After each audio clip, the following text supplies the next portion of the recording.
Olá, eu sou André de Azevedo, trabalho na Diretoria de Identidade da PUC Paraná e nesses tempos de quarentena, tempos de recolhimento, de isolamento, quero propor para vocês uma técnica de uma meditação que nós chamamos popularmente de meditação monástica cristã. Já antecipo que não é necessário ser monge para realizar esse tipo de meditação, porque a palavra monge não designa apenas um estado de vida, não designa apenas uma vocação. A palavra monge, da palavra monos, significa unidade. Todo ser humano é chamado a integrar-se, a ser a buscar a sua própria unidade, a sua própria inteireza. Por isso, todo cristão, todo humano tem uma certa vocação monástica. É fato que os monges, na tradição cristã, desenvolveram uma técnica, um jeito de rezar, um jeito de meditar, que nós chamamos hoje de meditação monástica cristã, ou com outros nomes também. Chamamos de Lectio Divina, uma expressão em latim que significa leitura divina, ou ainda leitura orante da Bíblia. E é a partir dessa técnica que eu gostaria nesse vídeo, nesse bate-papo com vocês, de justamente apresentar, não apenas apresentar didaticamente como ela se efetua, mas fazer junto contigo essa meditação. Essa meditação ela foi sistematizada de maneira bem orgânica, de maneira bem pedagógica, de maneira bem didática a partir do século XIII, principalmente com um monge cartucho chamado Guigo. Guigo organizou o jeito de fazer uma Lectio Divina, uma leitura orante da Bíblia, uma meditação, a partir de 4 passos. E Guigo usava algumas palavras em latim, porque o latim era a língua da época, era o inglês da época, para dizer esses passos. O primeiro passo da Lectio Divina, ou da meditação monástica cristã, era chamado de Lectio. Lectio em latim significa leitura. O primeiro passo, então, para a gente meditar é ler. Ler o quê? Ler a palavra de Deus, ler um texto bíblico. O primeiro passo é leitura, Lectio. E nesse primeiro passo a gente tem que perguntar o que o texto está dizendo. É ler o texto. Aqui é um pouquinho aquele exercício que nós aprendemos de interpretação do texto. Tentar entender quem são os personagens, o que cada um diz. Tentar compor em nossa mente uma espécie de cenário, se reportar o ambiente do texto. O primeiro passo é a leitura, a Lectio, feita de maneira meditada, sem pressa, devagar, tentando absorver tudo que está aqui presente. O segundo passo, depois da leitura da Lectio, é aquilo que Guigo chamava de meditatio, ou meditação. É hora de eu tentar perguntar o que o texto diz para mim. Se no primeiro passo, na Lectio, na leitura, eu pergunto o que o texto diz, no segundo passo, na meditatio, na meditação, eu pergunto o que o texto diz para mim. Esse texto que foi escrito há tanto tempo atrás, por uma pessoa em seus contextos, esse texto diz algo para mim. Esse texto tem aquilo que nós chamamos de uma reserva hermenêutica. Ele vai dizer para mim na minha realidade de hoje. É o segundo passo. É o texto que está me cutucando, me dizendo algo, me questionando, me confrontando, me colocando contra a parede, exigindo respostas de mim e da minha vida. Depois que eu faço o primeiro passo, a Lectio, a leitura, o que o texto diz, passando para o segundo passo, a meditatio, a meditação, o que o texto diz para mim, eu tenho um terceiro passo, um terceiro degrau, que é chamado por Guigo de oratio, ou oração. Se no primeiro momento eu vejo o que o texto diz, no segundo momento o que o texto diz para mim, agora no terceiro momento o que o texto me leva a dizer. Ou seja, eu vou levar uma oração. No primeiro momento eu leio, no segundo momento sou confrontado pessoalmente, concretamente, por esse texto. E esse confronto desse texto em mim, em minha vida, gera uma postura orante. É hora de eu dizer alguma coisa para Deus. É hora de eu expressar os meus pedidos, as minhas preces, minhas súplicas. É hora de eu abrir minha consciência, meu espírito, para que Deus possa falar comigo. Feito isso, eu passo para um quarto passo. Se o primeiro passo é a lécio, a leitura, o que o texto diz. Se o segundo passo é a meditácio, a meditação, o que o texto diz para mim. Se o terceiro passo é a orácio, a oração, o que eu posso dizer para Deus a partir do texto. O quarto passo, Guigo chamou de contemplácio, ou contemplação. O que o texto me faz ver.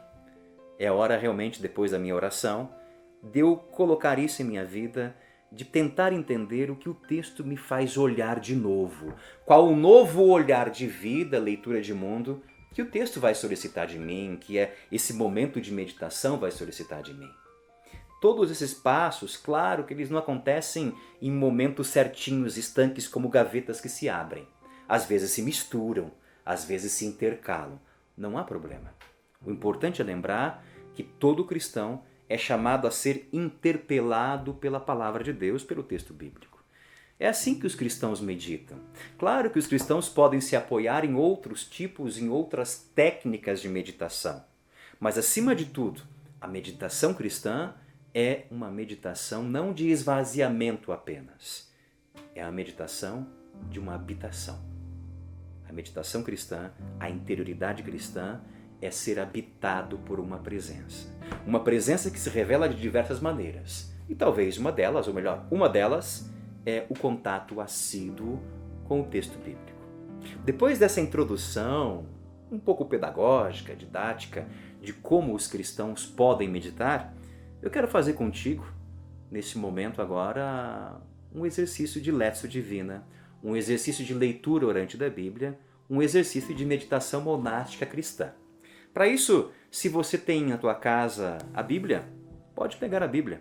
Ou pode mesmo pegar seu smartphone, o computador, e acessar e procurar o Evangelho de Lucas, capítulo 5, versículos de 1 a 11.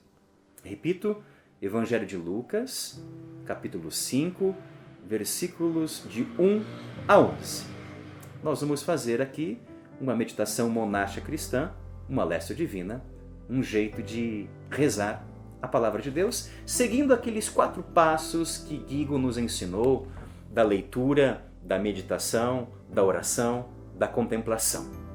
Essa meditação nossa vai ser mais, digamos, didática, mais pedagógica, mas é importante que depois, pegando o jeito, você em casa, no teu silêncio interior, na tua solidão, no teu contato com a palavra de Deus, você possa ir exercitando esse tipo de orar, esse tipo de rezar, que realmente vai cavando em nosso interior um espaço para Deus habitar em nós e a gente ser pessoa melhor. Porque o grande fruto da oração é justamente isso, a gente se tornar gente boa. Então, Evangelho de Lucas, capítulo 5, versículos de 1 a 11. Lembrando então, o primeiro passo. O primeiro passo é a leitura. Uma leitura lenta, pausada, se necessária, repetida várias vezes. Guigo tinha uma imagem bem interessante também para dizer como os monges deveriam meditar, como o cristão deveria meditar. Ele se apoiava nos chamados animais ruminantes. Talvez o animal ruminante mais conhecido nosso é o gado, o boi, a vaca. Eles se alimentam da grama, enchem aquela bolsa de ruminar e depois, quando a bolsa está cheia, param.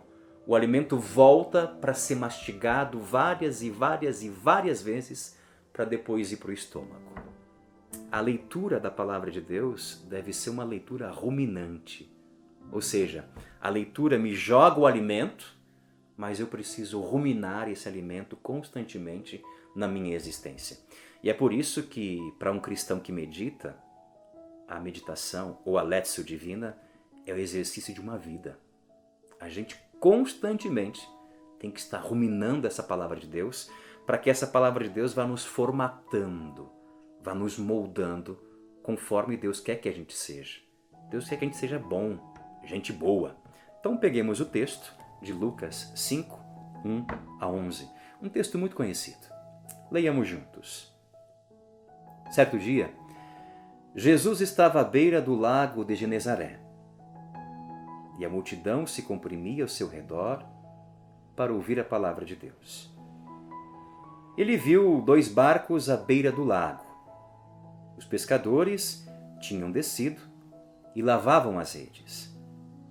Subiu num dos barcos, o de Simão, e pediu que se afastasse um pouco da terra. Sentado no barco, ensinava as multidões. Quando acabou de ensinar, ele disse a Simão: avança para as águas mais profundas e ali lança as redes para pescar. Simão então respondeu para Jesus: Mestre, trabalhamos a noite inteira e não pegamos nada. Mas, em atenção à tua palavra, vou lançar as redes. Feito isso, Simão lançou as redes e apanharam tamanha quantidade de peixes que as redes chegavam a se romper. Fizeram um sinal aos companheiros do outro barco para que viessem ajudá-los. E eles vieram e encheram os 2 barcos, a ponto de quase afundarem.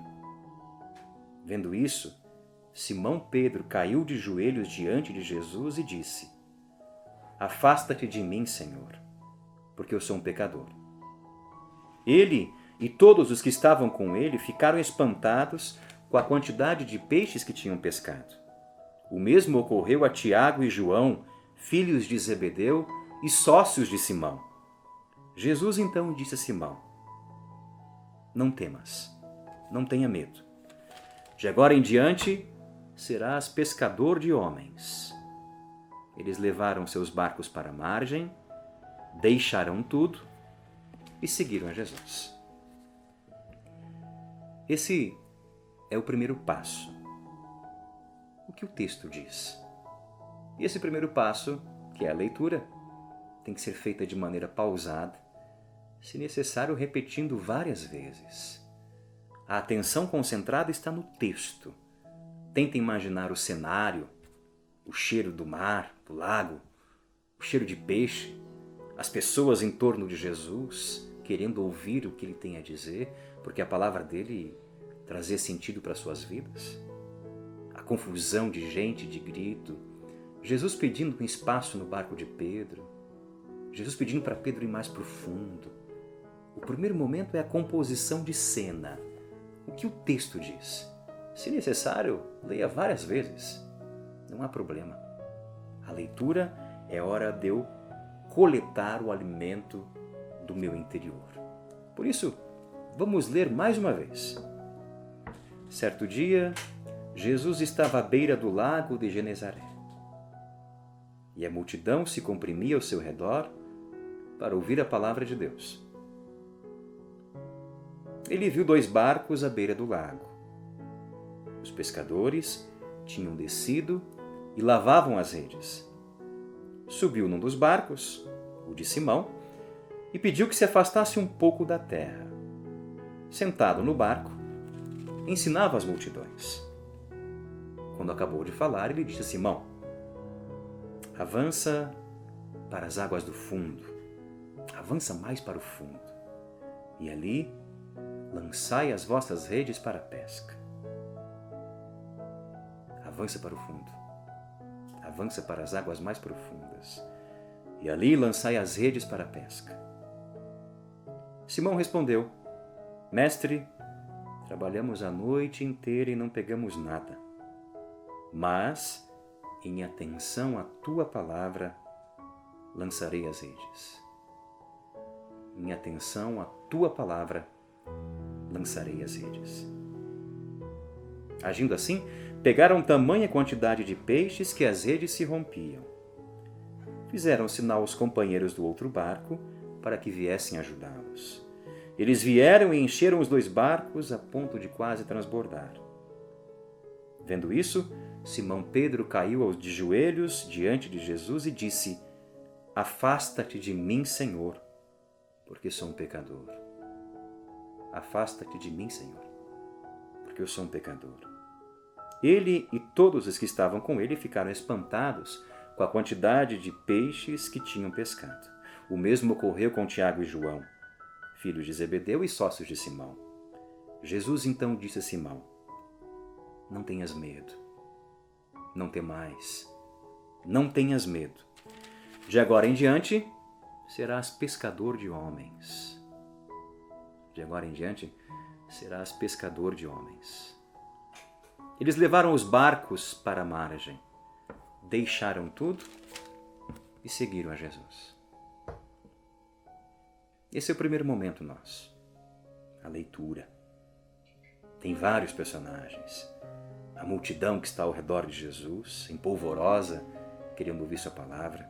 O próprio Jesus, um exímio professor, ou usando uma palavra agora, um neologismo, um grande ensinador, que com a sua palavra toca a vida das pessoas, traz sentido, traz razão. Uma palavra que vai direto no fundo das consciências.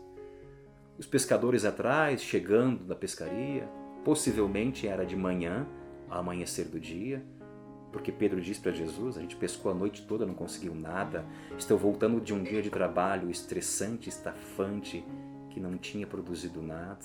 Há um vazio, não só de trabalho, mas um vazio interior. Se sentiam inúteis. Jesus pede uma barca emprestada para não ser comprimido pela multidão, para poder ensinar, continua seu ensinamento e depois diz para Pedro, vai mais profundo. Aqui, para mim, pessoalmente, está o que o texto me diz. O texto é um desafio. O texto propõe para mim um desafio. Não ficar no raso. Não ficar naquilo que não tem profundidade. É como se Jesus não dissesse apenas para Pedro, vai mais profundo. Dissesse para mim também, André, vai mais profundo. Não fique com a superficialidade. Seja profundo, tenha raiz, tenha consistência, ou como dizia minha avó, tenha tutano, tenha potência de vida. Isso é que o texto me diz. O cristianismo não é a gente ficar na superficialidade das coisas. O cristianismo não é a gente ficar no raso. O cristianismo é radical, requer raiz, requer profundidade. Por isso, o que Jesus diz para Pedro, vai profundo, avança para as águas mais profundas, está dizendo para mim também. E talvez para você. A meditação, e segundo passo, o segundo grau, é justamente isso. Que o texto me diz. Para você que leu o texto comigo, o que o texto te diz? Onde ele toca? Qual é aquela palavra que de repente do texto pula na tua frente e parece que é ela que te escolhe e não você quem a escolhe? Que palavra é essa? Ou, num termo muito simples, até meio chulo, que soco na boca do estômago o texto te deu? Aquele susto, aquele estupor, aquele espantar-se diante de um texto que parece que está falando pessoalmente para você. Esse é o segundo passo. Feito a lécio, a leitura, feito a meditácio, tem o terceiro passo, a orácio, a oração. Esse texto que pula diante de mim, que parece que escava o meu coração, ele me faz dizer algumas coisas para Deus. Por isso eu te convido agora para a gente rezar junto. Reza comigo. Se necessário, feche os teus olhos, não para se abstrair da realidade ou negar a realidade, mas para encontrar uma realidade mais profunda que a realidade do interior, para um processo de concentração, uma realidade que funda a própria realidade. E rezemos juntos. Senhor, que eu possa avançar para as águas mais profundas, que eu não fique apenas no raso, na superficialidade, mas que a minha vida, o meu cristianismo seja radical, seja profundo, que lance raízes. Mesmo que o medo se apresentar diante de mim, e vai se apresentar várias vezes, que eu possa ouvir a Tua palavra. Não tenhas medo. Vai profundo, vai para o profundo. Por isso, Senhor, que a nossa vida seja profunda, seja uma vida de potência de vida, e não apenas um passar pela existência. Em atenção à Tua palavra, que nós possamos ser profundos. Amém. O primeiro passo, a lécio, a leitura, que já fizemos. O segundo passo, a meditácio, a meditação, o que o texto está dizendo para mim. O terceiro passo que nós fazemos agora, a oração, o que eu posso dizer para Deus. E o quarto passo, a contemplação, a contemplácio. O que eu quero ver de novidade? Como meu olhar será diante do mundo? E o grande olhar que o texto nos solicita, que essa meditação nos solicita, é que a gente possa olhar o profundo da existência. Olhar aquilo que é consistente, aquilo que é essência, não apenas aparência. Que esse momento de meditação monástica cristã, de Lécio Divina, nos ajude a viver bem a nossa quarentena, o nosso isolamento, o nosso recolhimento, que seja o momento também de lançarmos raízes profundas, de irmos mais profundo. Por isso, medite em casa. É a iniciativa que nós oferecemos para você. Até mais.